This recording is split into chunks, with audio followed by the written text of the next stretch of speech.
Hello, and welcome everybody to the Rundown. I am again filling in for Sam, who continues to be lazy. He's enjoying his preseason nap before the regular season starts. But I'm joined by Tyrese, that is at London City on Twitter. Tyrese, how are you doing?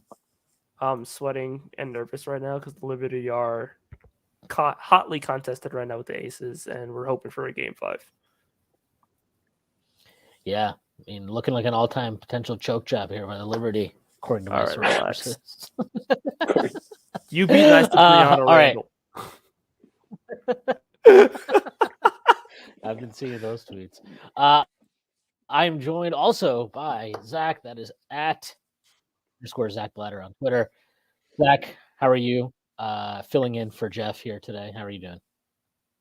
I didn't know I was filling in for Jeff, but I thought I was just pulling up. But I'm feeling good as you can after a really boring Knicks preseason game where Jordan Poole had like 40 points. But I got the Liberty on the other screen too, so we're sitting here watching that too. Yes, I also have it on the other screen. All right, we're going to talk about the Knicks getting their asses kicked, 131-106 in their final tune-up, which was really the worst possible tune-up you could have. But before we get started, I need to make the announcement that Strickland has a Patreon. Check it out. You can subscribe to different tiers. You get access to all kinds of different things, podcasts. Just podcasts, really. Mostly just podcasts. Also, you get access to articles and stuff like that. Anyway, check it out. You can find it on our website. But we're also sponsored by BetOnline. Football is back, and BetOnline is your number one information source for all your sports wagering info, all the up-to-the-minute stats, news scores, and matchup breakdowns. Get the latest game odds, spreads, and totals from the NFL and college football at your fingertips with BetOnline's real-time updates on statistics, news, and odds from Week 1 all the way to the college football playoff and Super Bowl. BetOnline gives you access to the best football promotions and contests available anywhere online. Head to the website today or use the mobile device to get in on the action. Remember to use our promo code BLEAV, BLEAV, to receive your 50% welcome bonus on your first deposit. BetOnline, where the game starts. Really wasn't much of a game. It's pretty bad. The Knicks got completely destroyed, 131-106. I would say that I'm not that concerned about it, but the defense looked really bad. They were not connected. They did not give much of an effort. I actually thought they started the game fine, but once Tibbs went to that weird-ass fucking all-bench unit for some reason, they just completely got blown out at both halves. Actually, that happened. And it happened right when Deuce came in the game. And I don't really think it's because of Deuce, but I thought you could definitely see where, hey, you know what? You might want to pay Emmanuel quickly. It's a good little reminder that might be a thing you want to do. But that hasn't happened yet. Anyway, that's not really what we're here to talk about. I thought Brunson probably played like as bad as I've ever seen him play. That was bizarre offensive performance from him. RJ had a pretty bad first half, played better in the second half. He at least was knocking down shots. Randall started well, and then he just, I don't know. It was kind of hard to know because I felt like he should have gotten a lot of foul calls that he just was not getting for some reason in this game. But his decision-making left something to be desired as the game went on, and that kind of was the case for the entire team. I have a take, and I'm going to throw it out there. This is probably not the thing that most people are thinking about for this game. I love Josh Hart. Happy they paid to keep him. Think he's going to be a really good player in this team. I'm going to need him to stop thinking he's Magic Johnson when he's on the floor. Because he had three of the dumbest fucking turnovers I think I've ever seen today. He tried 2 times to throw a pass from the top of the key through like 5 different defenders to DiVincenzo or something under the hoop that never had a chance of getting through. And then he had a drive where I have no idea what he was doing. He literally just like drove straight into 3 dudes and got the ball stripped from him.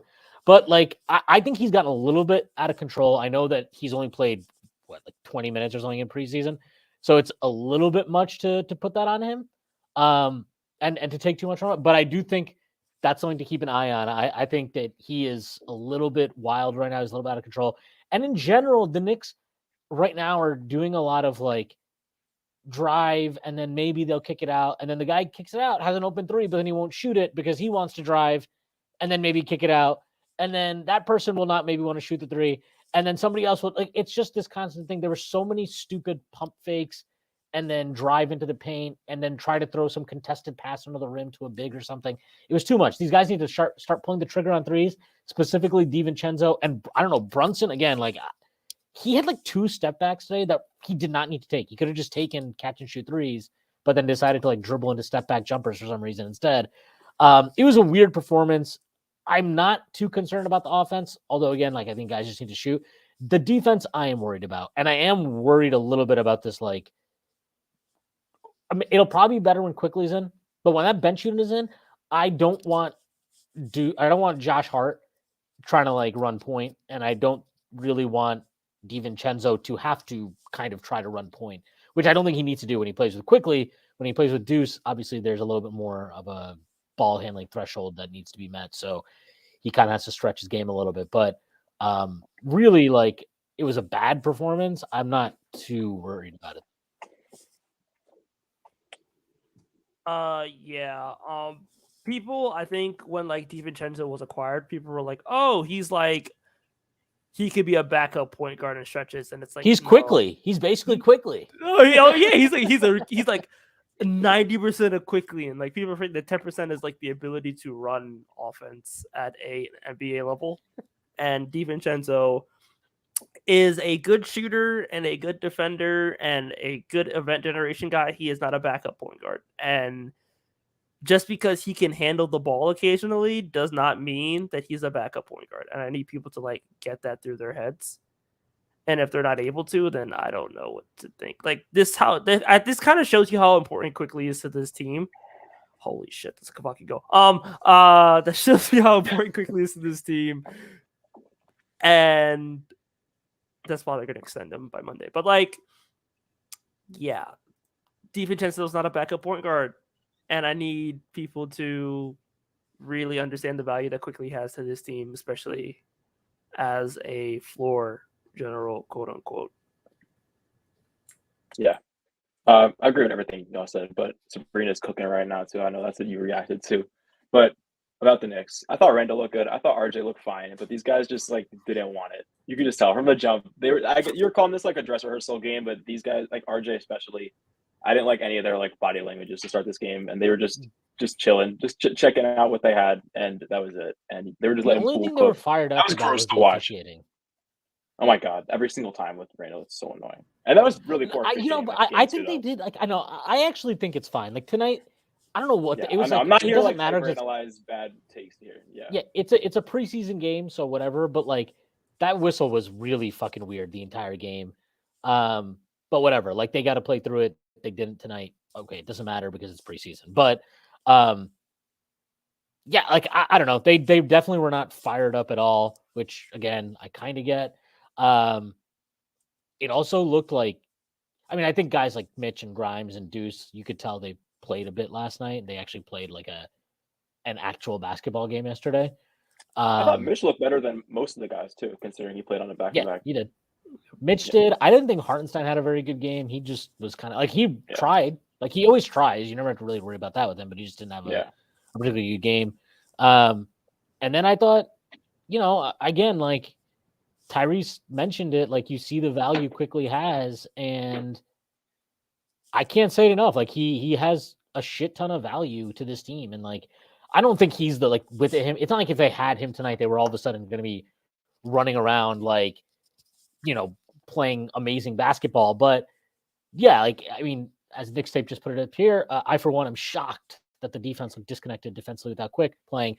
Yeah, like they were not connected at all. It was. We were talking about this in our Discord during the game, and people were saying, man, our defense, we give too many threes. And like, I don't really care about that because a lot of good defenses give up a lot of threes. It's the ease with which they were getting those threes. They didn't have to work for them at all. So like, that's obviously stuff that needs to get cleaned up. Basically, as soon as they ran a pick and roll, if they worked the ball to the weak side, they had a wide open three every single time. So that's stuff that needs to get cleaned up, rotations. You could tell that like, there was a couple where DiVincenzo was supposed to tag the roll man. He didn't tag the roll man, so they got an easy layup or something. And stuff like that is just things you have to avoid. So I'm not, in general, I would assume a lot of this stuff gets ironed out with more reps. And obviously with when we have a full rotation and Tibbs plays it normally. But yeah, this was not a good game for really anybody. Most importantly, though, guys did not get hurt. And for the record, I'm just going to throw this out there. I'm fairly confident Emmanuel Quickly was not hurt at all.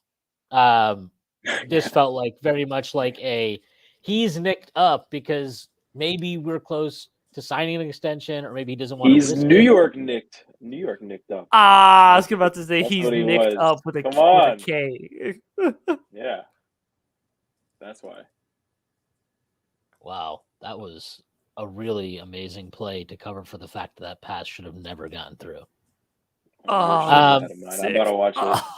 I'm gonna be sick. But yeah, like I think, yeah, I would be surprised if he's hurt at all. I don't think he is. And yeah, like again, that's the most important thing to me through this preseason is that guy that we got through pretty much unscathed. Again, it was a weird game.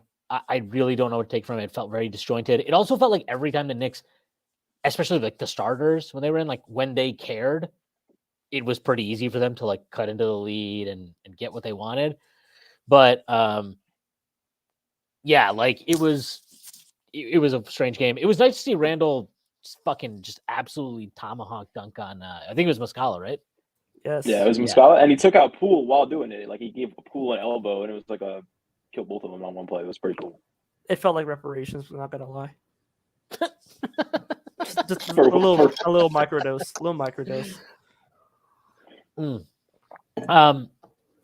mean, I'll throw it to you guys. I don't know. I don't really care who doesn't take it, but are you worried at all? Like, let's just talk about the offense for now. Are you worried at all about what you saw, or do you just think it was a weird thing? We haven't really played the starters a lot, and guys are just getting on the same page. Because the only thing I'm actually worried about is Grimes basically was just like not involved, and I think it's to the point. I mean, Brunson had a pass today. Yeah, I mean, but even then, like, dude, Brunson had a pass today. I think it was maybe the last play that he made. He drove in. This was after he had like a wide open three that he passed up to drive in. Drives in, collapses the paint. He's staring. He's literally staring at Grimes in the corner, wide open. Not a soul close to him. And he tried to make this like no-look pass, dump off underneath the rim to Hartenstein. The problem is there were three defenders right there in the rim. And it's like, look, man, I love Brunson. I think he's great. But he's got to do a way better job of finding Grimes consistently. Like, he just does not do it. He's got to do a better job of that because you need that guy to be involved. Oh my God. Oh my God. Oh my God. The Aces are champions. Anticlimactic.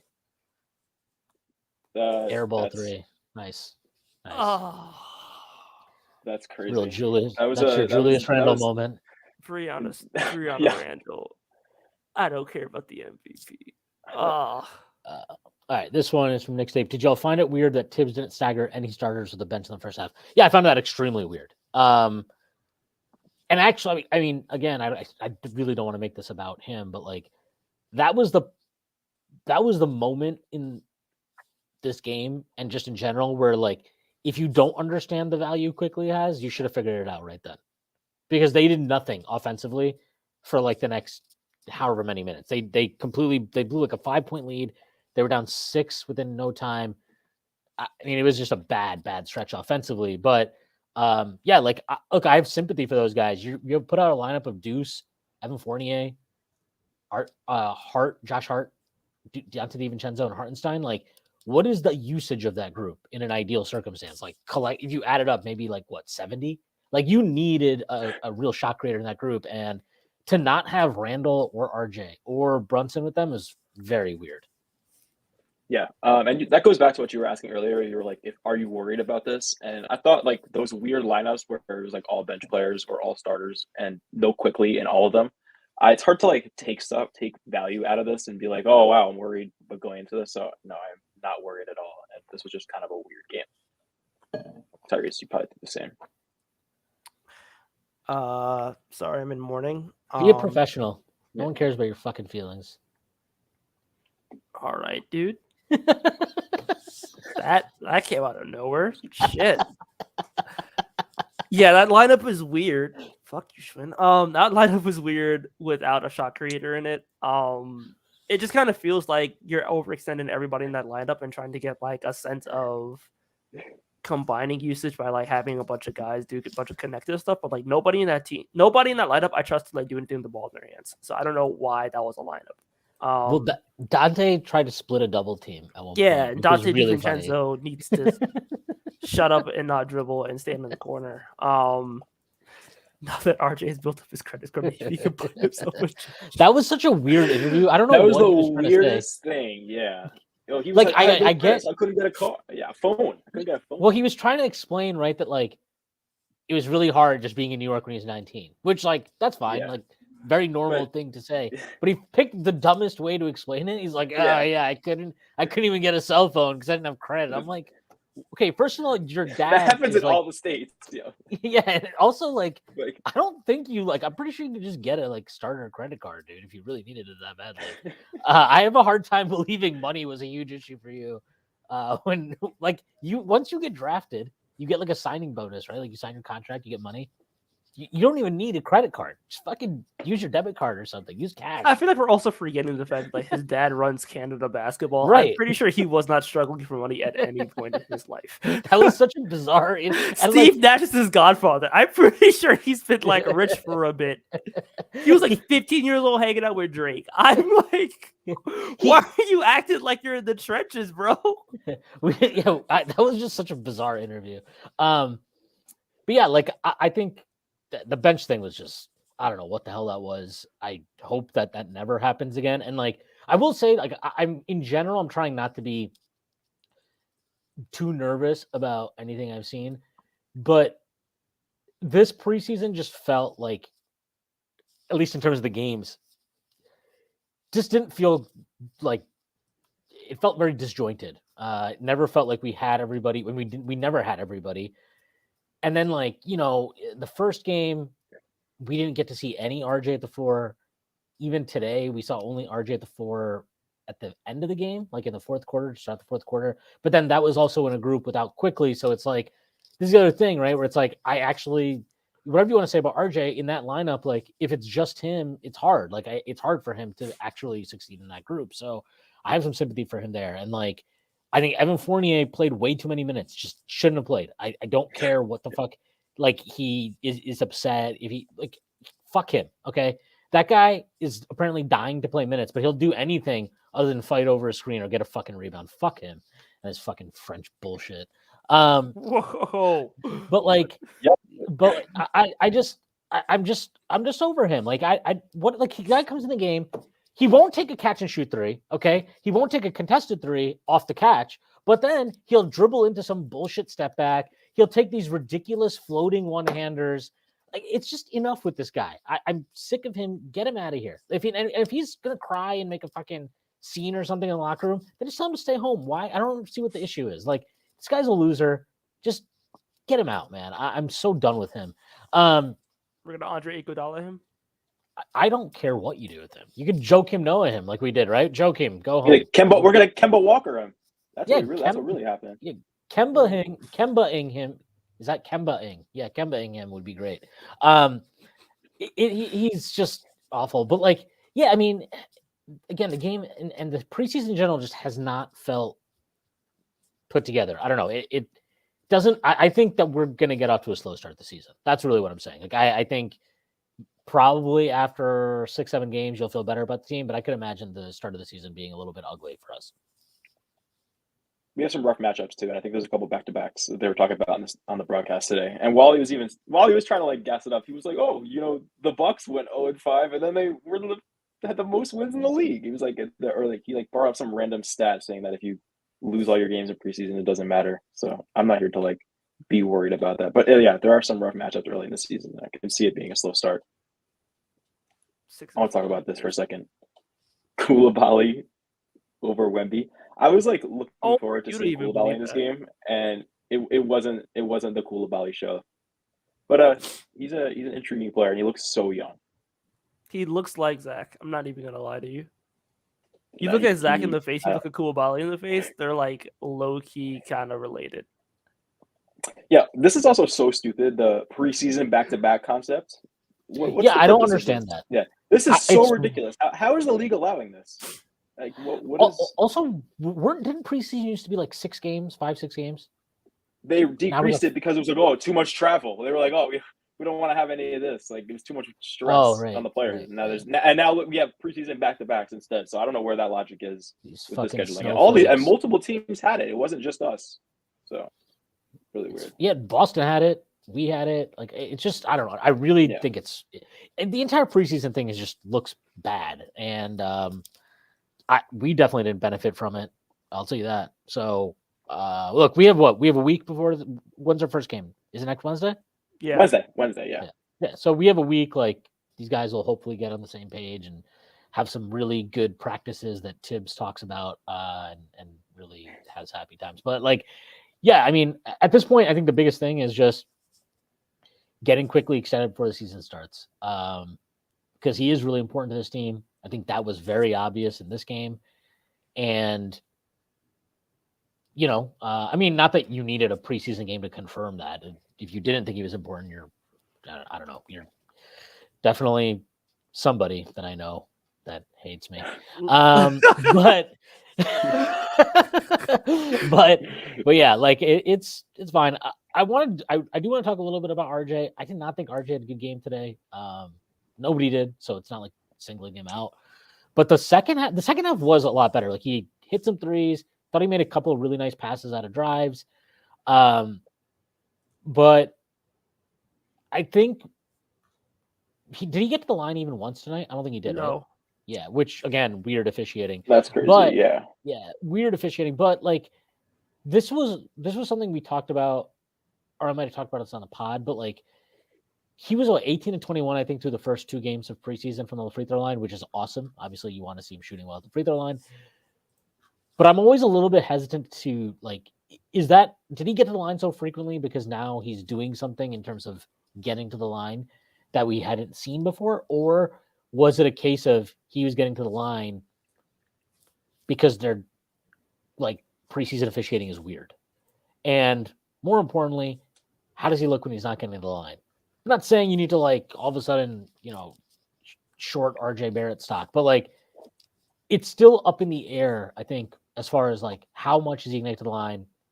Is he going to hit it at the right rate? And then just like, how does he look when he's not getting there? And we saw some of the like annoying missed layups that we've seen from him in the past. Mitch cleaned up a few of those. The first half he couldn't buy a 3. Then I think he made 3 in the second half, which was nice. But like, that's just something to keep an eye on, I think, as we go into the season. Yeah, I would not make any assumptions about RJ Barrett until like December. That's my personal rule going into the season. I will probably break that by game 5, but like, I'm telling myself, don't say anything until December. I actually think he looks better physically. I mean, I think there's a little more of a sense of urgency to him, and I think he's kind of getting off. His first steps are a little bit quicker. I mean, I feel like I say this every year though, and it never ends up being true in the regular season. Pause. What did I say? I don't remember. He said he's getting off. Pause. He's getting off quicker. This is a really good pause so far. That's okay. No, I think, you're right. He does look physically like he looks like he's moving better.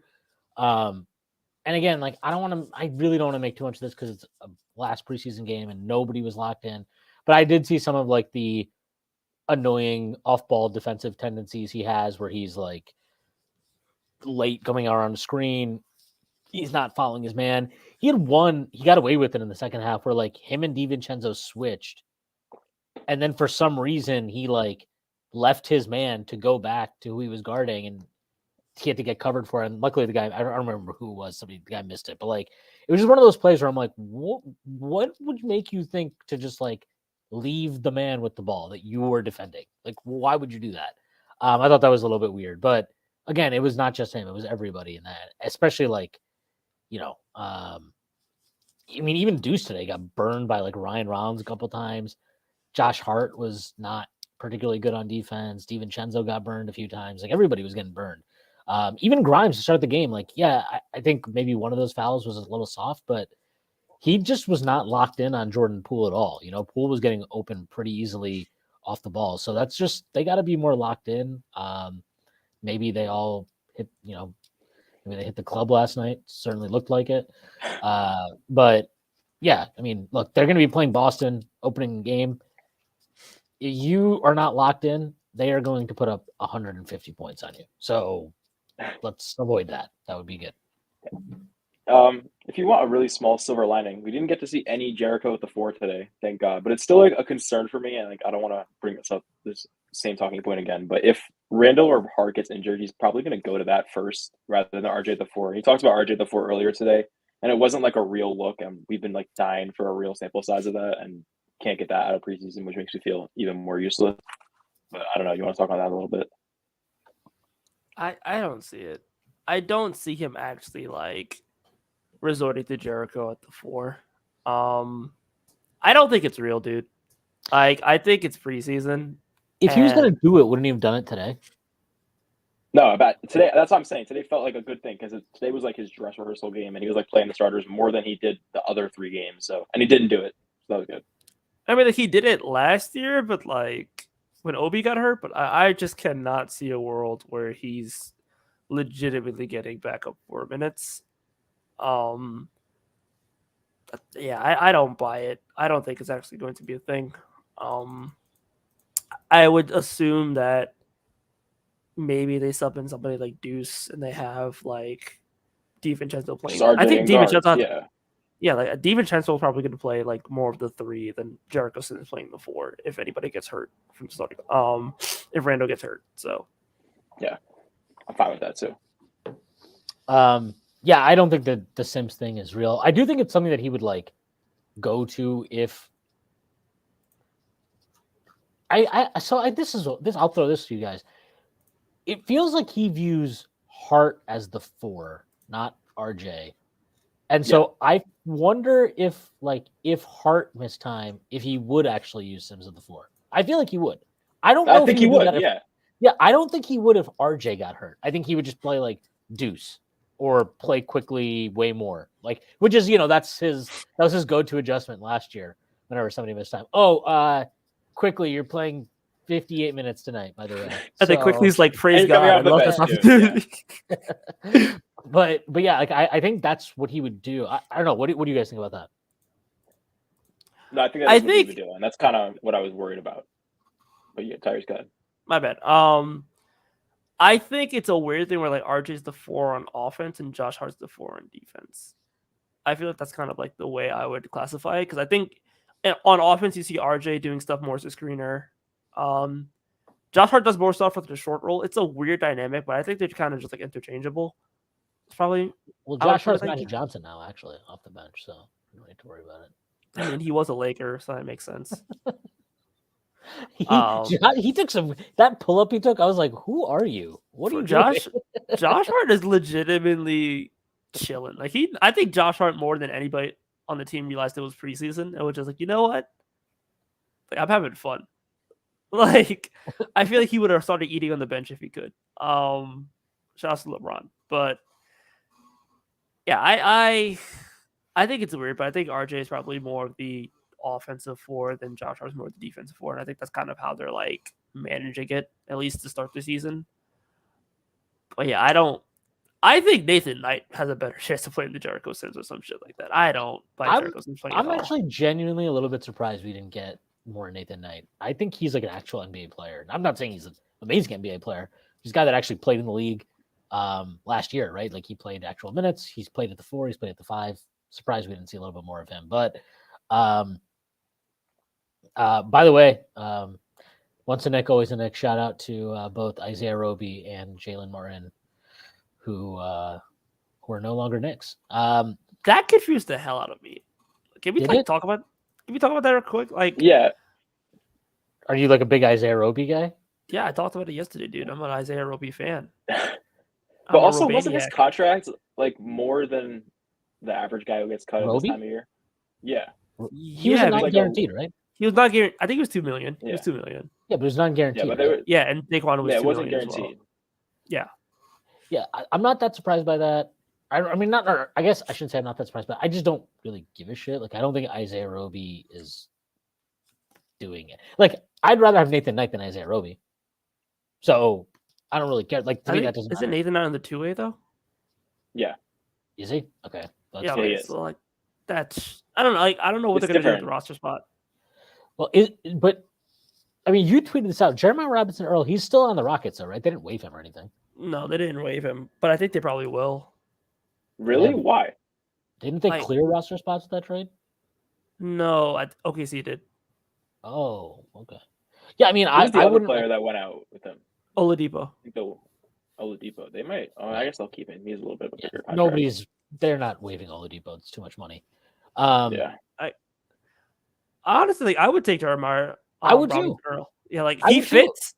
Plus, he's He's not Villanova. bad. He's not Like- like a bad player. He just didn't like. It was a weird situation. OKC is not going to get minutes. They knew he wasn't going to get minutes.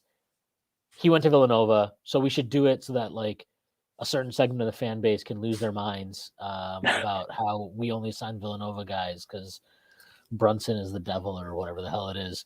But yeah, like I would go for Jeremiah Robinson Earl. He's a guy that I liked a little bit in the draft when he came out.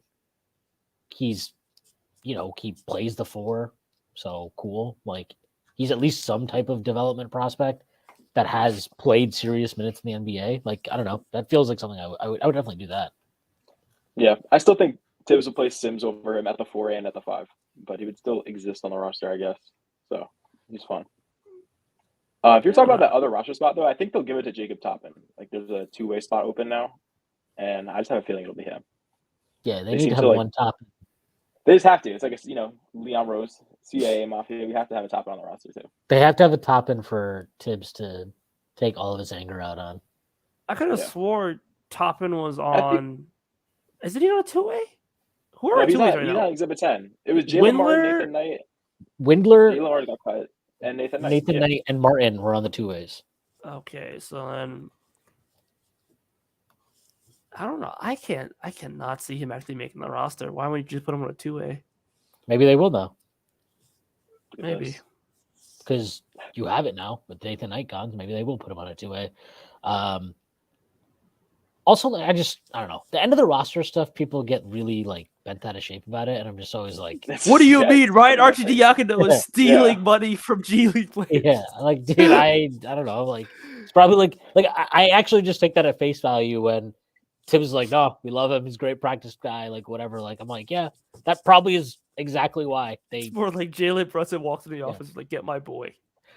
I mean, that's part of it too. But I just really think like if he was his boy, but he's like Spellman might be their boy, and Tim saw his fat ass for like 2 days and was like, get this fucking loser out of here. Yeah. Eric Pascal's coming back from overseas, baby. But yeah, no, I mean, the end of the roster stuff is always just, it's like more fun to think about than it ever actually matters. Like, because if guess what, if you're in a situation where like you have to lean on Jalen Martin out of nowhere, you're probably fucked anyways. Like you're Yeah, it's probably not going well. It hasn't happened since like Leon took over. Have we ever had to go to a 2-way guy or an E10 guy like on a real During the rotation COVID, spot? there was that. I mean, There was like Yeah, COVID there was that season. weird ass like 2 weeks. That was crazy. That we brought back Dotson for like the second round. You know, Daniel House doesn't was count, on though. Nick for like 2 Yo, that was games, special. bro. That was special. That was special. Bro, he We helped me had on a hoop Talent quiz a ID. couple days ago. It was fire. I'm not gonna. He's a great play. He's a great play. Sam said Archie I- Diacono is just a white Theo. That's racially motivated. No, Theo's better. Theo makes an impact. Theo makes more of an impact. Get a I'm in life, Theo man. camp. You're a Theo Theo, hater. stop Yo, you it. need to stop hating. No. His podcast is Everybody whack, should be too. a Theo hater. What did science Theo said- Pinson do? What did Theo Pinson do? He fucking ran he was around. He was He ran around on the bench waving a towel, yeah. acting like he was Pac. Like, Yeah. get the fuck out of here. Yeah, he was a vibes curator. Come The on. only don't have reason to you be like him is one of because you have those. this weird UNC stand-up. If you went to Duke, No, you'd probably be like, no. "It sucks." No, he's a great Why do player. you rep That- UNC? that- You go to NYU. I don't rep UNC, bro. I don't know what he's talking about. I just like some UNC players. That's it. I don't rep UNC though. Yeah. Okay. All right. All nice, right, dude. Nice reply there, CIA. But like, he's fucking Pinson's just he's always out there running his mouth, fucking talking shit about this guy, Tibbs. Oh, Tibbs didn't like me. That's that. Tibbs didn't like you because you suck, bro. You're not good at basketball. Neo Piston dropped a triple-double in game 82, bro. Put some respect in his name. Yeah. But That was Pinson crazy. thinks he was literally giving himself credit for like the Knicks making the playoffs in 2020-21. He was like, "Oh, you know, the culture, like, I was like, dude, get out of here, man." No, there's a science behind it. There's a science behind it, man. There's It's no it's science proven behind it. results. Okay, so my Okay. theory is real quick. My theory is they're keeping the roster spot open so that when the Wizards waive Taj, we can get Taj, and Taj comes. Are they going to waive Taj? Is that going to happen? I Is don't he on know. like a non-guaranteed? They're not going to thing, waive or- Taj. They're not going to waive. I feel like they like him. They're not actually not going to waive Did you Taj. see that? They actually Did have you like see I the think bench reaction? Yeah. they paid him real money. I think he's getting like $3 million or something. Yeah, they So, gave him like I think they gave him part of the room exception, or probably yeah, they all gave of him the like an room actual contract, not like a veteran minimum. So, yeah, I doubt they'd move on from Bring him. back Austin Rivers. No thanks. That's another podcaster. He might be worse than Pinson on the podcasts.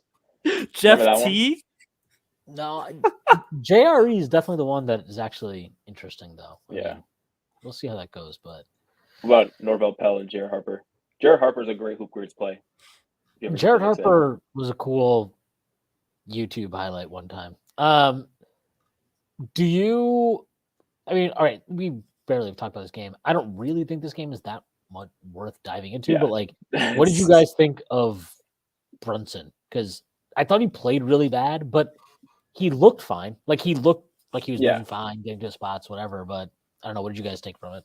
There was that one play, I think you brought it up already, where he just like froze and had a wide open. He was like kind of mid-range left elbow, and he had like a wide open, like nobody within 10 feet, and he just could have taken a mid-ranger, and he just drove in and tried to like dump it off the hard side. I don't know what was going on there. You could just tell he was like out of whatever he's usually in, and it was not his night. But I'm not gonna like overthink and look into this. So He's still in that FIBA kind of wiring, and I need him to get back to hooping and isoing expeditiously. Like you're not a point guard, bro. Just put the fucking rock in the hole. I don't even think that was really what he was doing. I don't think he was trying to like dime guys up today, really. Again, like I just think he's got to do a better job of finding Grimes. I mean, that applies to everybody in that starting lineup, but like especially him as the point guard, I think he's got to do a way better job of finding him and like getting him into a rhythm early in games. Because if Grimes knocks down an early couple threes, it just changes how defenses are going to guard him, and that opens up so much more space for these guys. So, both him and Randall, especially, like really need to make that a priority. And I know Randall's got to stop trying to do this dribble handoff thing with Grimes too, because they have no chemistry when they do it. Nothing good ever comes from it. I don't think I've seen Grimes take a single fucking open three off that action. They've got to find ways to get him going though, because he's just got. You can't be running out there 4 shots a game or whatever the fuck it is. yeah. Do you remember when Randall had that connection with like Bullock, and then he connection with Fournier? I think they're trying to run those same sets again with Grimes, but it's just not working. And it's kind of Grimes is a different kind of shooter than them, and it's not working, and it's not getting him open looks at all. You're right. I mean, Grimes also has to just sack up a little bit and pull the take trigger. the shot. Yeah. Yeah.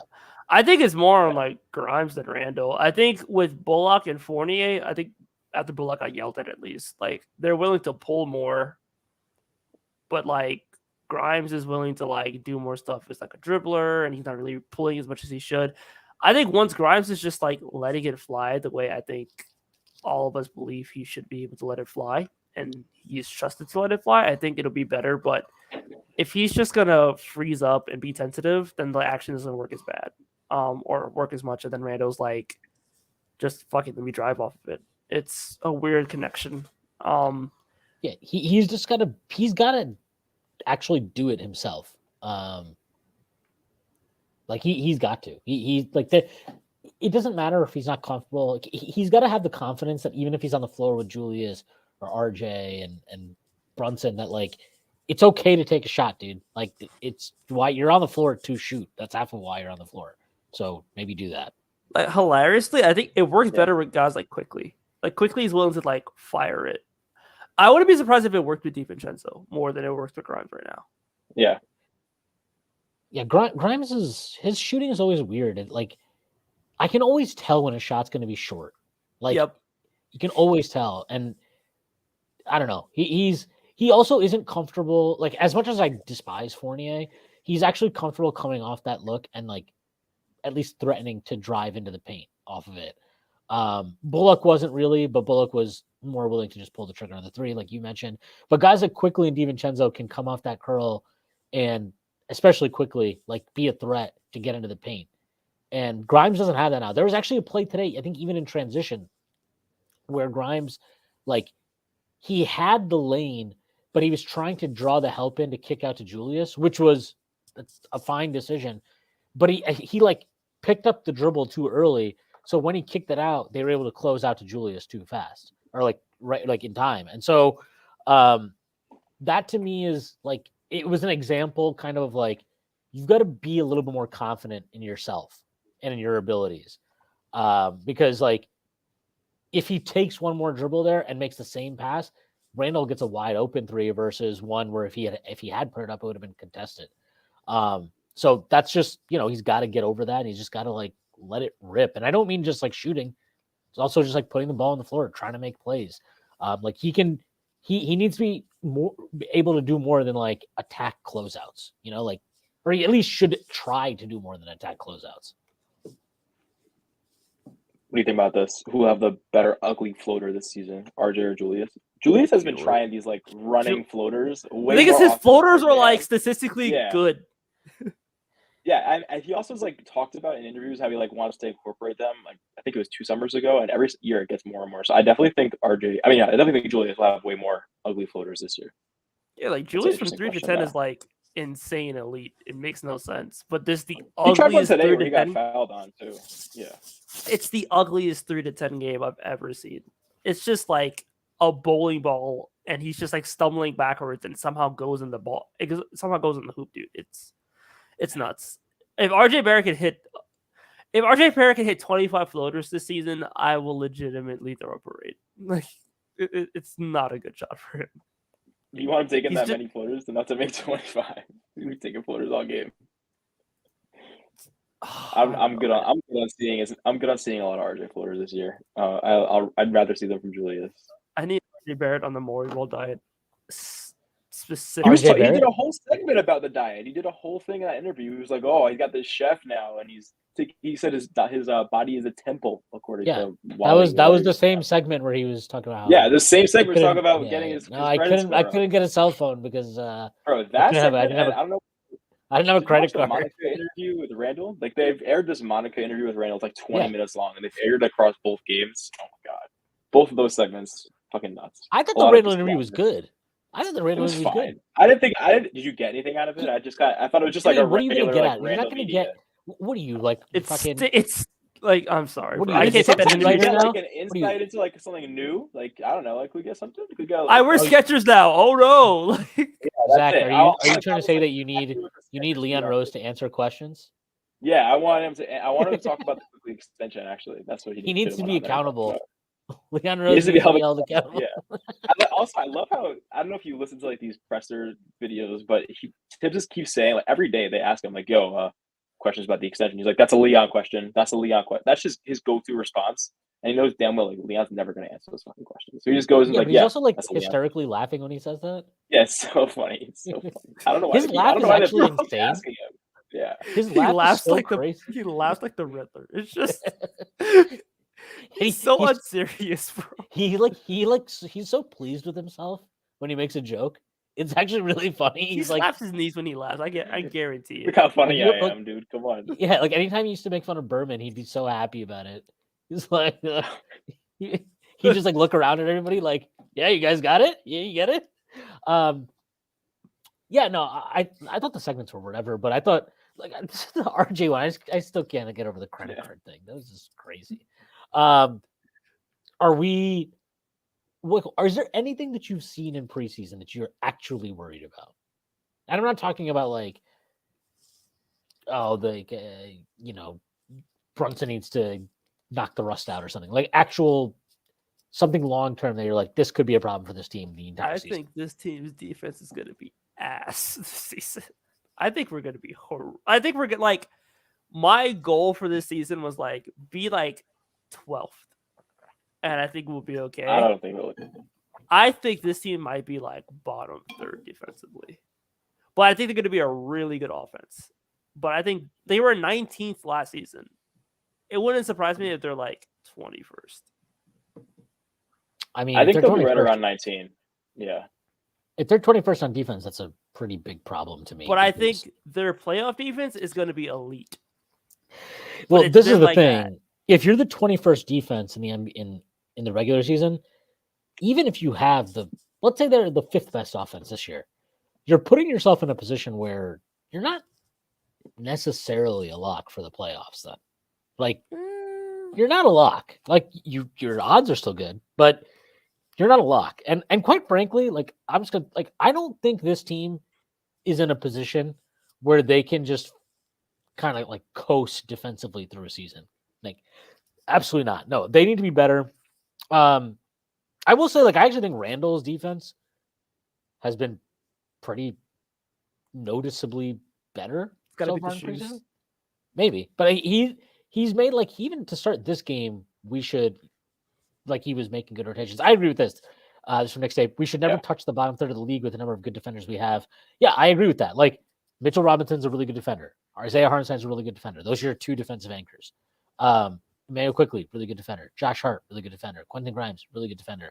If you have 5 good defenders and all of them, Dante DiVincenzo, that's 6. If you have 6 good defenders, I'm sorry. There's no excuse for your team to be bottom third in defense. Absolutely not.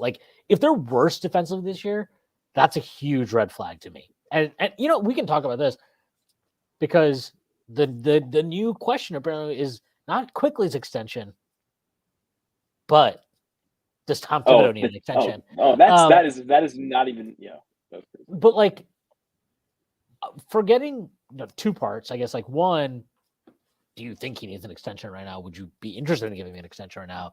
And 2, even if not, what would you need to see from him this upcoming season to make you comfortable at the end of it to then give him an extension?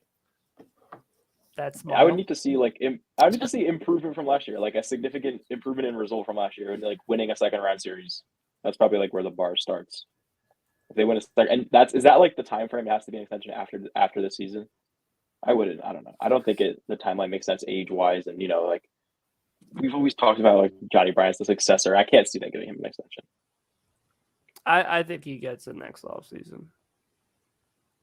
Maybe a 2-year. Yeah, I mean, I can't see some massive 4 or 5 year extension. But I think they go up to him. They're like, okay, we'll give you 2 years, so it's 3 overall, and then you can. How old is he right now? Probably 64, 65. So I can see a 3-year extension. Get him to 68, and then off into the sunset or behind the woodshed, whichever one you want to use. Jesus.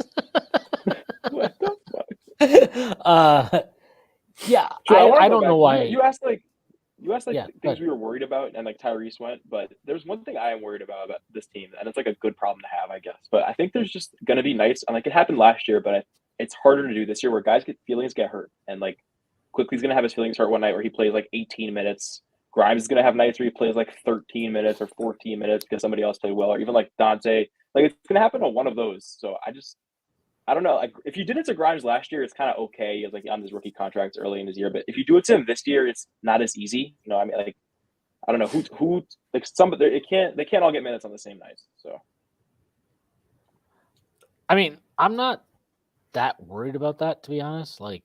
Because to me, you need depth, and I think it's good to have guys competing for minutes. It's got to be a real competition. And look, we saw Tibbs last year, to his credit. We talked about this all last year, especially the back half of the year when RJ wasn't playing well. He was not close games. His minutes got cut. Yeah. Quickly played. He closed games over him.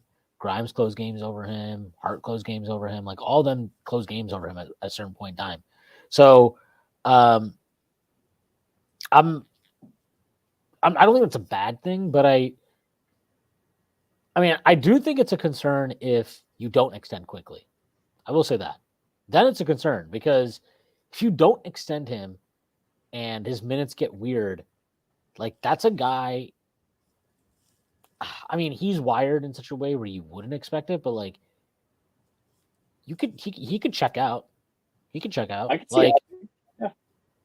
Like that's definitely a concern. If they don't pay him, which is why I think they will pay him. I mean, I think they'll pay him because he's good. But like I also think they'll pay him in a way because they'll be like, look, like, do we really want to drag this into the season? I mean, and it can go both ways, right? There are times where guys don't get paid, and that's a motivating thing for them, and so like he goes off. But the minutes part of it makes it weird, and because Tibbs is the weirdest coach when it comes to minutes, it's definitely an interesting gamble, potential gamble that they would be making in that scenario. If we don't lock Quick up now, there's going to be some point guard needy young team with money that throws him 30 M's. Okay, I gotta say something real quick. The player that's been given the most amount of money in free agency while switching another team without being an all-star is Jalen Brunson. And Jalen Brunson off of Western Conference Finals run, where he averaged 22 points per game, got $104 million guaranteed. I don't think there's a world where a team throws $30 million at Emmanuel Quickly. I'm sorry. Zach LaVine got like $20 million a while back. Yeah, and Zach LaVine was was that the season where he came off of the ACL, or was that the season? Yeah. I'll look it up right now, but I'm pretty sure it was off an ACL. Yeah, it was off the ACL. Yeah, but I was like 4 for 80. I think. Yeah, but that was like a cap. I mean, that's probably roughly what the cap is, like the percentage of the cap, what it would be now. It might even be higher, to be honest. I can check it on Spotrac. But yeah, I don't think Quick is getting $30 million in any capacity. I think his high end is 25. I think you're looking at like $20 to $25 million per year for Quick. And $25 would be a steal. I mean, I think whatever deal he gets is going to be a steal. I've seen people have the high end, and I'm just I think he gets 4 for 90 with incentives that could push it for 4 for 100. I don't think he gets 5 years because I don't see him getting 5 years because I don't think he wants 5 years. I think the Knicks want 5 years. I don't think he wants 5 years unless he has control over the unless he gets a player option. But I don't think they're not giving RJ Barrett a player option. I don't think he's getting a player option. Tyrese, can I read off a really cool stat to you? Sure. Candace Parker becomes the first WNBA player with 3 rings from 3 teams. You're a sicko. Why the fuck would you say that to me right now, man? We love CP3. That's the real CP3 right there. But come on now. Why? Whole city is mourning right now, bro. San Antonio? Yes. The whole city of San Antonio. Matter of fact, it's sad right now. No, sad as fuck. I think that I don't know if the years would really be the issue. Because a 5th year he would still hit free agency when he's 29 versus 28 if it's a 4-year deal. Yeah. I think if they give him 5 years, it'll be 5 years guaranteed. I've been kind of the I think 5 year 115, something like that. That's the best contract in the league.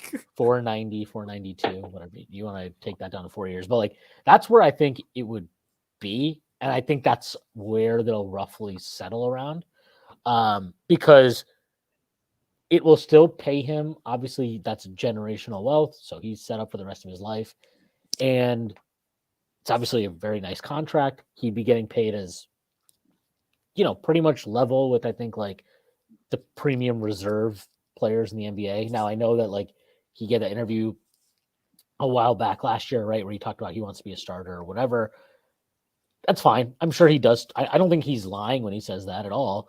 I also think it's hard to just pass up on money like that. And to Tyrese's point, to Tyrese's point, I think it's in theory, it's a lot easier to talk about giving somebody, especially a restricted free agent, $30 million a year. And like I get that, but teams don't generally want to hold on to cap space to play the restricted free agency game. Could they make an arrangement with the Knicks and a sign and trade or whatever? Maybe. It just I don't know. I just think it's really hard. I'm gonna respond to this. This from Hawkeye. Are we sure our number isn't like 15 million? IQ is 20 million. Yeah, I'm 1,000% sure about that. Like if they offered him 15 million, I'm telling you this right now.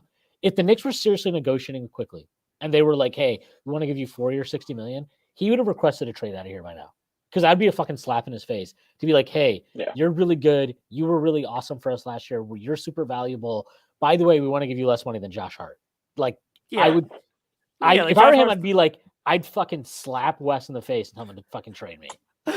That'd be a joke. Like, that would be an app. Like, that would be a fucking joke. Like, Mitch got 4 years, $60 million. There's no way you could come to quickly with that kind of deal, especially with Josh Hart. Like, I think what it amounts to 5 for 90. No, 480. No, I'm saying like with the team option or with the pickup year. Essentially, he picked up the team the player option, and then they added 4 years on top of that. Granted, but the team last option, year, but the team option, so it's 594 if the Knicks took the team option, and then I think it's 470 something, 471 without the team option. So you got to offer them more than that, and I think they will. Like I really don't think that. I mean, again, like if they for real were like, hey, buddy, how does 460 million sound to you? You'd be like, no. How negotiations for this work is usually like it comes down to the wire. A lot of the time, like unless it's like a max extension, like it usually will come down to like day of or day before. Yeah, or like the week of, right? Whatever it is. Yeah. It's usually pretty close. This again is from Hawkeye. I only say that because our negotiations even happening. I'm just nervous that we haven't signed them yet. I'm pretty confident negotiations are happening because both Quickly and Tibbs at various points have mentioned that his agent is dealing with that. So I would assume like that's happening. I'm just going to read this off because I think it's worth noting. The only guys in his class that have extended so far, Anthony Edwards, max extension. LaMelo Ball, max extension. Tyrese Halliburton, max extension. Desmond Bain, max extension. Peyton Pritchard, 4 years, $30 million. Trying to think who else. Devin Vassell, the greatest two guard of all time. 5 years. What is 150? Is that what it was? 35. 135. And Isaiah Stewart, 4 years, way too much money. Who cares? That's it. Everybody else is on the board. Nobody else has extended. Tyrese Maxey hasn't extended. Jaden McDaniels hasn't extended. Like, plenty of guys that are good have not extended so far. Obviously, like even if you go higher in the draft, do you think those two will get extended like by the deadline? No. Who? McDaniels and Maxey. Sixers already said they're not extending Maxey. Yeah, Maxey's not going to get extended. Yeah. I think McDaniel's getting extended. I think extended. I don't think so. Well, I don't think he's going to play it out. I think they'll have to pay. Like, so for Quickly, I really would be surprised if I think who is it? Our Tyrese's favorite beat writer, Christian Winfield. He wrote he wrote it on my ass for whatever reason. He wrote an article, and I will say this, like, because we've given him a lot of shit. He's actually been like putting in fucking work over there at the Daily News, Christian Winfield. But he wrote an article this week about Quickly's extension, and in it he name checked 4 teams that I forgot the exact verbiage, but it was basically him theorizing more or less, or like maybe something he'd heard from somebody who was theorizing. But he said Detroit, San Antonio, Orlando, and there's one in Utah, I think. Utah. And just by looking at it, I'm like, okay, Detroit's not going to do that because they literally can't. They drafted Ivy, they drafted Cade Cunningham, and then they drafted Oscar Thompson. Like that would be insane for them to go spend a shit ton of money on Quickly in free agency. Also, I don't think Orlando will because they just drafted Anthony Black 6th overall, and they love Fultz, and they still have Cole Anthony as of right now, and they have Jalen Suggs. Like I just don't see that. And like then it's Utah, and then it's San Antonio. I know that Utah needs a point guard. I'm just not sure that they're going to want to do a big. This is not like a let's troll Daryl Morey by signing Paul Reed to the funniest like offer sheet ever thing. Like this would be like this is like you have to make like a serious offer, right? So it's not about what you think he's worth in restricted free agency. It's what you think you need to pay for the Knicks not to match in that scenario, if it gets to that scenario. And I really feel like, of course, the Knicks don't want to give him 400 right now, right? Maybe they end up doing it, whatever. But like, let's say they don't want to do it right now.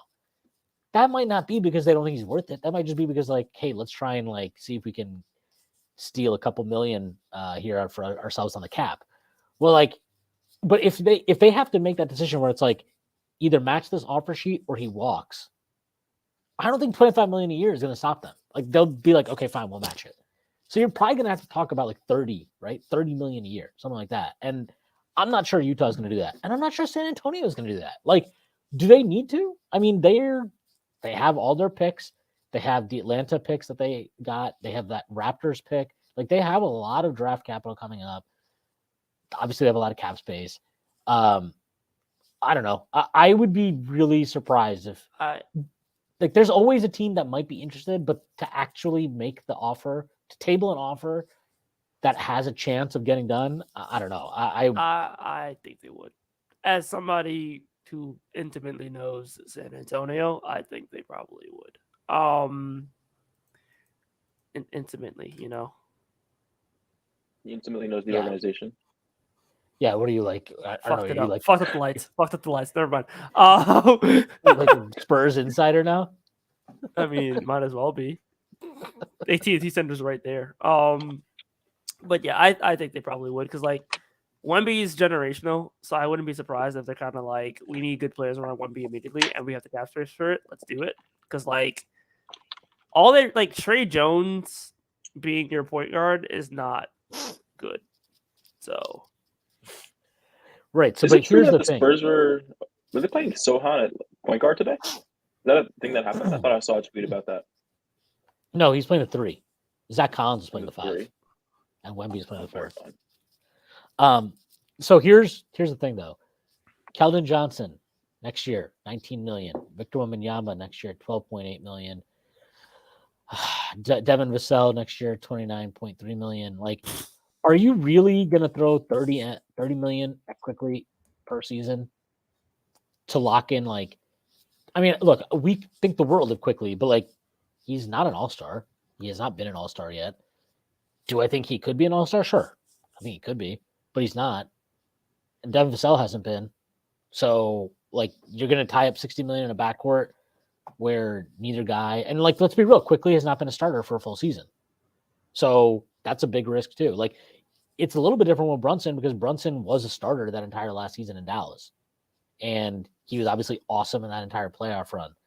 So I don't know. I'm a little bit skeptical of that. Not to say they don't have the cap space. I just don't think they would do it. And like, you have all these picks too. Like, is that really what your big move at point guard is going to be? I don't know. Maybe, but I'd be a little bit surprised by that.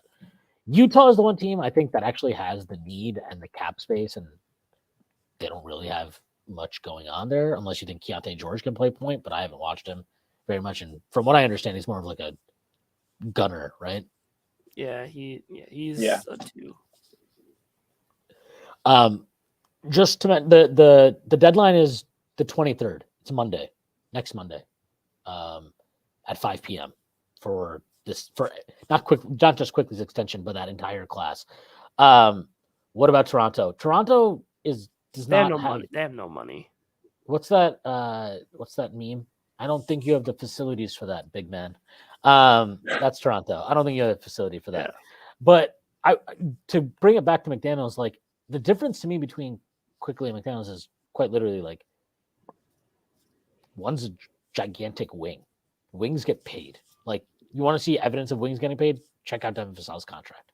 Like, wings will get paid if they can do things. And Jaden McDaniels is an elite defender who has an intriguing offensive game, has shot pretty well from 3. Like, he is going to get paid, whether it's Minnesota this year or somebody in restricted free agency, which is why I think Minnesota will just pay him, because he's almost a lock to me, more so than Quickly, that somebody will give him a big payday. Especially if like Minnesota's not doing it because they're worried about their own cap situation and stuff. I think Minnesota will extend him. That team is so weird, though. They're going to be screwed in a few years. I mean, they're screwed now. Yeah, They're screwed Well, now. They do that. They might have a fun regular season this year, but it won't go anywhere. Not even, bro. Like that team is so strange to me. But like next year, you're looking at Cat Supermax kicking in. You're looking at like I think is it? They need to move Cat. They need to move Cat or tell him to like start working with Edwards a little more because it's not your team anymore. I don't know, pal. but like the sheer money that's going to be starting next year for that team, like you're probably adding like 40, $50 million to your cap next year. Like it's nuts. What tweet are they talking about here? Kenny Beecham tweet? I don't know. That's your thing. I don't even know who Kenny Beecham is. I'm about to look right now. I mean, I don't. Hold on. The other thing with Minnesota, Randall. This is BS. It was a quote of the Shams like Randall Skechers Embiid announcement, and he said Skechers picked up 2 untouchable players and Julius Randle, implying that Embiid and Terrence Mann were the 2 untouchable players, and then Randall. Yes, noted. Very funny. Terrence Mann, who can't be traded. He is untouchable. He is untouchable. Yeah. I mean, the Clippers are so unserious. No, I think with McDaniels, I think he'll get paid. And what you're talking about with Cat, like I really think they made a mistake not just trading Cat this offseason. I mean, I thought they should have traded Cat like 3 years ago. It sounded like there were no takers. Like it sounded like he was pretty available if you wanted him. But yes, like who's Bagley was that? Like Bagley was literally like if the Knicks wanted Cat, they'd get Cat. They could have him. Yeah, like if you want him, you could have him. I don't know who the other suitors out there. I thought Portland was like kind of something before the draft, and like maybe there's something here with Dame and like a 3-teamer. That was it, and like that didn't happen. I think OKC should. I can't think any. Why? What is OKC like? Yeah. Why he can play with Chet? What? But why would you take Chet away from the 5? Why am I taking away from the 5? What? It makes Chet no the 5 sense. Next to Cat. Yeah, why is that a problem? I don't see what the issue is. And offensively, they'd be fine. They'd be great. I just don't understand the point.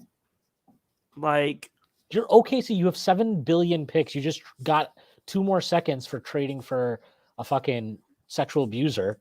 So like, what's the harm in trading some of these? What do they have? 15 first-round picks and 22 seconds in the next 7 years.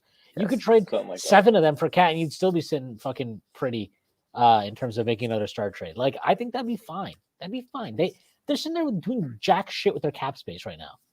Telling SGA go win with fucking Jalen Williams. Like, you know, like I like Jalen Williams too, but like I don't know. Maybe in on Pascal if like the Raptors try to blow it up midseason.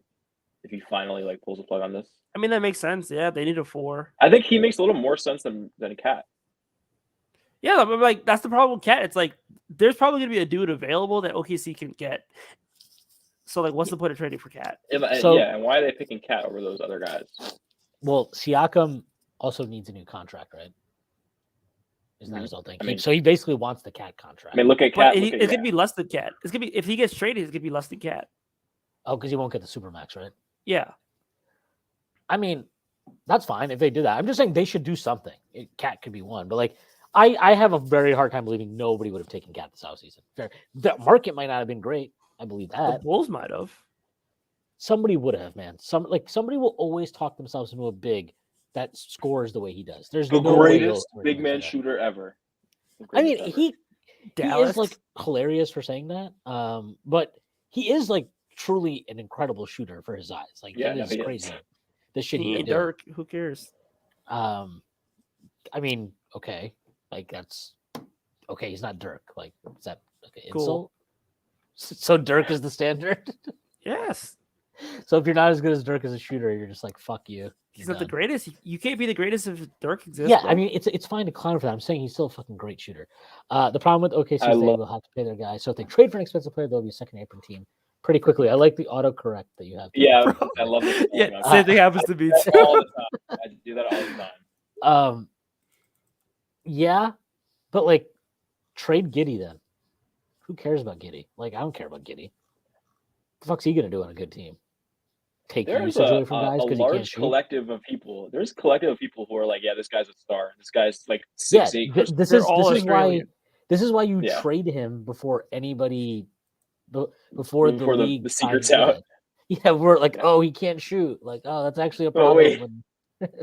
Oh, he can't actually shoot the ball. That's a problem. He's not a good finisher either. Like, this is he's a good player, but people talk about him like a star. And I'm like, what the fuck are you watching? Sam. Yes, Sam. We are talking about Big Purr. This is the Big Purr hour. God. That was actually really funny. Giddy. Wally's so insane, man. Did you hear him at the start of the broadcast today? He was talking about how yawning is like Yawning means Oh my you're god, hyped that up. was so weird. He was like, "Oh, actually, yes, they proved it." That And then It was- Breed is like, really? I've never heard of that. yeah, Like, it was so stupid. Even Breen had to like say semi that. call. Yeah, he had to like semi call him out on it. Like, wait, what the fuck are you saying? No, like I just think OKC's got to do something, right? So anyway, to bring it back to quickly, like I just don't. I don't know. I'd be very annoyed first of all if they don't extend quickly, but I'd be shocked also. Like I think they like him. I think he wants to be in New York. More importantly, I do think that he wants to lock in money. Again, like it's not a coincidence he sat out today. They didn't even make up an injury. Tibbs was just like, oh, he's a little nicked up. New York nicked up. That was a Yeah. pun. That had to be a pun from Leon. He was like, "Yeah, tell him he's nicked up." That'll be the one. Leon is not telling. There's no way Leon and Tibbs have a conversation. No, I Leon feel and like Tibbs probably have the low-key most. Leon is like Whoever a the dad PR joker. guy is. Leon definitely has. Leon and Tibbs probably have the most boring conversations ever. Like no way they're having any jokes. That's just not happening. Didn't they like go out for drinks Saturdays? I mean, Did they hang out? look, quickly was on the bench too, and he didn't look like anything was going on. There's nothing going on. It was just he's maybe gonna get a new contract. Praising Jesus. He's getting his tithes and offering ready.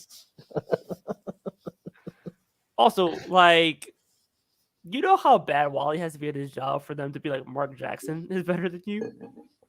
Is that gonna happen? Jesus. Like, Yes, it happened. He is- signed. yeah, but how come we haven't gotten like an official announcement from MSG yet, though? Because all we got was like a Dunk Central tweet that saying that it was good. That saying that It was needs to be happening. bathed in holy water first before you can announce it. You know how Yeah, Mark Jackson I need. is. Oh, I God. gotta see the M Jackson announcement. I want to see on the What timeline. was But that I don't thing believe that that he it's made- happening until What was the thing he made Steph do, where he made him like jump on his foot or something? It was like, he put his ankles in holy water and then made him jump on his foot afterward. yeah, because after he got like What? the Yeah. ankle surgery or whatever, right? He's like trying to prove God. that like I feel like he had, Emmanuel quickly be like, yes, this is my turn. but yeah, like Yeah. I mean, Mark Jackson, it's so bad. Like I don't actually think Mark Jackson is that bad as an No, announcer. I think he's overhated as an Can you announcer. I imagine think the he's mama? fine. There goes that Dude, man. I think that's what I'm saying. I think imagine like a Breen bang, mama, there goes that man into like the MSG theme. You know, we're getting the finals commentary on MSG every night. That's crazy. And he's got the other finals ones, too. commentary Yeah. stunk. If Van Gundy was there, I'd be like more enthused about No, it. Van Gundy is worse than Oh. Jackson. No, as an Van announcer. Gundy's hilarious. No, bro. all Van Gundy does is cry. I about think he's officiating. funny. Yeah, but I all he think- does is I bitch think about the if you gave- officiating. You have to give Van Gundy the Dolan serum, and he'll just be like bitching about other stuff and not the officiating. He'll just like sit there and do like Clyde complaints. It'll be way more better. It'll be better. Just be like, you know I what, think he'd be Breen? better in this environment. Yeah. You know what, Breen? You know what I hate the starting introductions, Breen. You know, it used to be pageantry, and now you just see guys come running out of the tunnel. He'd find something weird to complain about, and it'd be How hilarious. come Randall isn't standing with the rest of the guys? How come Randall's hanging out on the other side of the court? No, from that's him? Kenyon He's like- Martin. Yeah. No, that Kenyon Martin one was the Yeah. weirdest thing. That was What is he unhinged. doing? That What was is he unhinged. doing? Hugging his family. I'm like, what? First is You thing love on your mind wife? is your wife? Yeah. First thing on your Yeah, like, mind is your is wife? that a problem? Like, yeah, I love my family. Yeah, Sorry, like- dude. Crazy. Yeah, I don't know. I think the quickly thing gets done.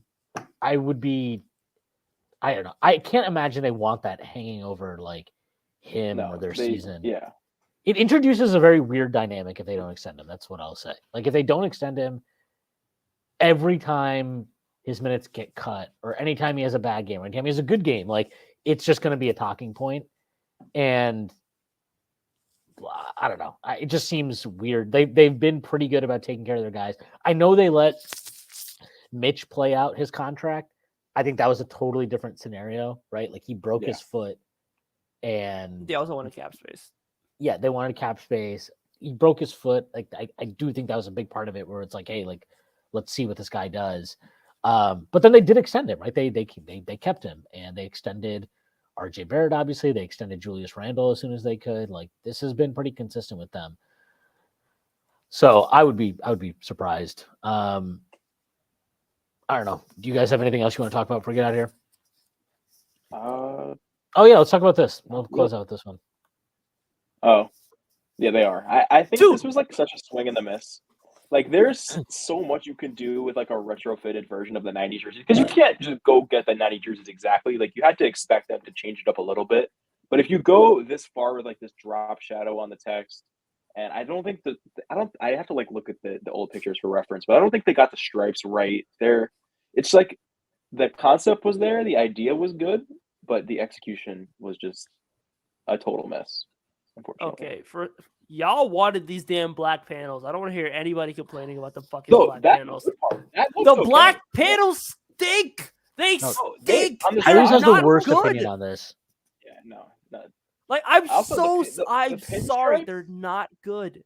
I don't know what y'all see in them black panels. It's like it's just black is nowhere in the logo. Why are we you adding don't black? like them? Yeah, you don't like the black panels on the actual like black panel jerseys either, though. So your opinion doesn't really matter here. Like we need to hear it from somebody who likes it on the real ones. And like translating from the original one to the new one, they didn't do a good job. Why do they have what are the pinstripes for? Like, why are there pinstripes on this jersey? I don't know. It really doesn't make any sense. And they're also like they didn't weird... fully. Yeah, it's not a real pinstripe. They didn't fully like go into the bit. They're like a light pinstripe, or if you were like look, if you squint, you won't see them. Like they're not that prominent on the jersey. I don't know. It doesn't really make any sense. It's like this abomination mix of like a throwback Knicks jersey with Yankees themed, but also like weird Mets influence. Like it's like really fucking gross. Yeah. I don't like it at all. Baby. I don't want to pile on the takes. I actually think like all of these like city jerseys that we've had since Leon, like these past like Kith city jerseys, none of them are great. There are like one or two that are good, that are okay.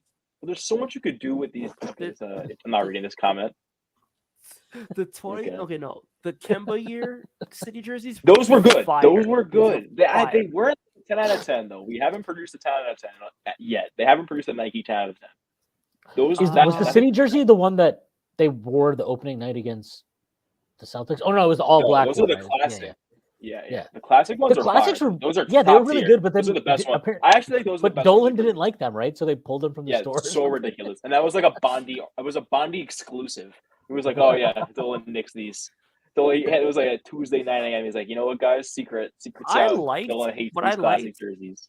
I like the you remember like the blue statement jerseys, like from a couple. Those years are tough. ago? I have a quickly one in the closet. Yeah, those ones are crazy. The one the one that was, the Jordan logo blue statement jerseys. Last year's statements were good too. I liked last year's statements. Was that the COVID year you guys talking about? No, I'm talking about this is a different one. The statement jersey. The the blue it's the one they wore for 2 seasons. Yeah, 3. Yeah, 3. 3, maybe 3. I 3. don't know. We have to reference the graphic that Josh Hart quoted. Remember? I mean, the good thing is that it's not just the Knicks. It's like all of these NBA jerseys right now, except for the Celtics one. I don't even know. The Celtics one is fire. That one is fire. One's sick. That one's sick. I like the Cavs one low key. The Cavs one is pretty good too. Celtics one. I didn't even see it. I haven't seen them all yet. Is pretty racist for you to say anything good about Boston? No. Cavs one is nice. The Clippers one is awful. I like it. What is wrong with you? I like it. Low key, it's kind of nice. This is why none of your jersey takes matter.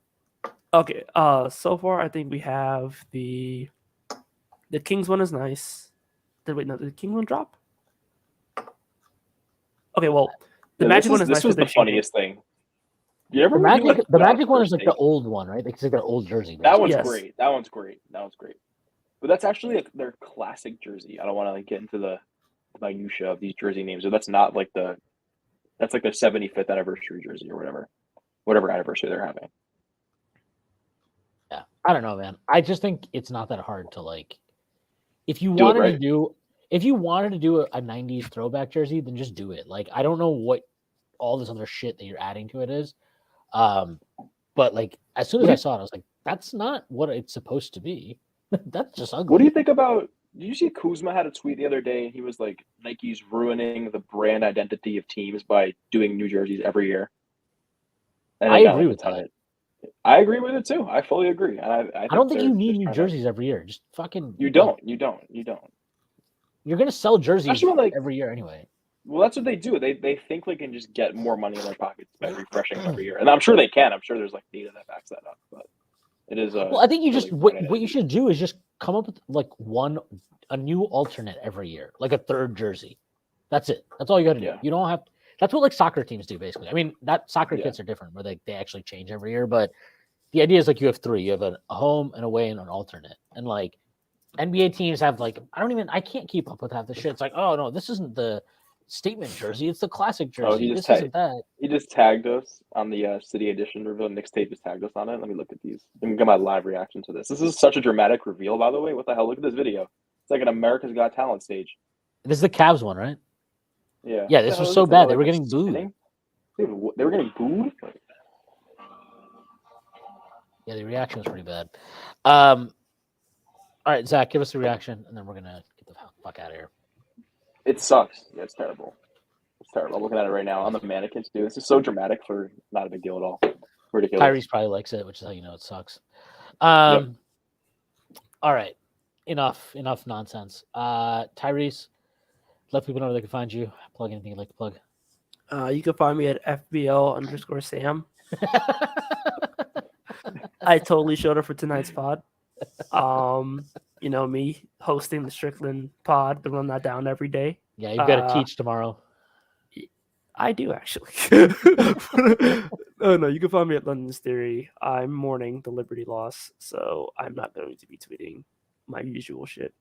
They're playing Nuck if you Nice. buck at the fucking Aces presser. It's a horrible time right now. God, that song came out before you were even born. Yeah, Schwinner was in high school. He knows. I was all in about that. college actually, but thank you for that. Zach, let people know they can find you. Plug anything you'd like to plug. It is _Zach Ladder on Twitter, but I have to plug the Takes from Obvious Bozos podcast, the newest podcast to the Strickland podcast family. We're recording that on Friday, and we're taking your takes tomorrow in our Discord. So if you're not in our Discord, join it. $6 a month. You can submit your hot takes and get them reviewed by Doug and I, and a bunch of other perks too, like we talked about in the beginning. But that's it. You can see me in the Discord all day, mindlessly talking about nothing. Yeah, it's pretty fun. All right, I have nothing to plug, so I will plug Takes from Obvious Bozos. I will plug our new NFL pod, Strictly NFL. Definitely check that out if you haven't done so already. And I will also just plug the Patreon. Definitely worth the price of subscription.